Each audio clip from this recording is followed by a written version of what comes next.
النهارده هشرح لكم كوتشن ماشين مولنكس وشرح كامل لكل قطعة موجودة في الجهاز، وبعد ما نخلص الشرح اقول لكم في الاخر مميزاته وعيوبه ايه بعد استخدام 3 سنين، عشان اي حد ناوي يشتريه يبقى واخد قرار صح. اول حاجة ده جسم الجهاز اللي هو الموتور، ده قاعدة الكوتشن ماشين وجواها الموتور اللي هو اهم جزء في الجهاز كله. الجهاز فيه سرعات مختلفة وفيه زرار تشغيل وايقاف، فيه سرعتين بس، وكمان فيه برامج جاهزة تقدري تشتغلي بيها عادي، وكل الملحقات بتتركب هنا في الجزء ده. يعني الموتور ده هو اللي بيشغل الخلاط والكبة والعصار ادوات التقطيع. بعد كده معانا الخلاط حجمه كويس جدا وحجمه مناسب، وكمان الماتيريال بتاعته حلوة قوي.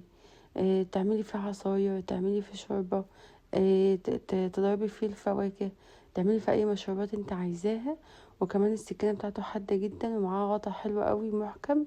هي بس المشكلة معايا ان القطعة دي مش عارفة افكها، فلو حد عارف هي بتتفك ازاي ياريت يكتبلي في الكومنتات. بعد كده معايا الكبة نفسها. الكبة نفسها حجمها كويس، حجمها كبير بصراحة وحلو قوي، والماتيريال بتاعتها كويسة، بس برضو عندي نفس المشكلة، مش عارفة افك القطعة دي عشان اعرف انضفها كويس. حلوة جدا في فرم البصل وفرم اللحمة وفرم الخضار، تعملي بيه الحشوات اللي انت عايزاها. وكمان السكينة بتاعته حامية جدا. معاه سكينتين، واحدة لو هتعملي فيها بريوش، لو هتعملي فيها اي معجنات، والتانية للفرم زي ما قلت لكم.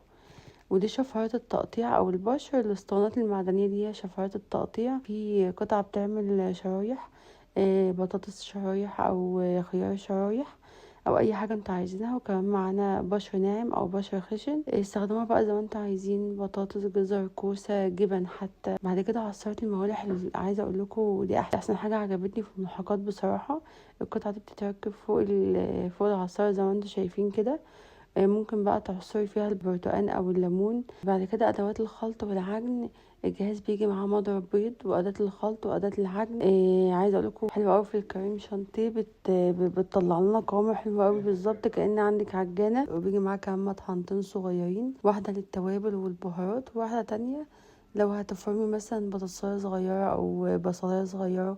بصراحة منجزة اوي يعني. بصراحة بعد استخدام الكيتشن ماشين 3 سنين عايزة اقول لكم هو كويس جدا وخامة محترمة قوي.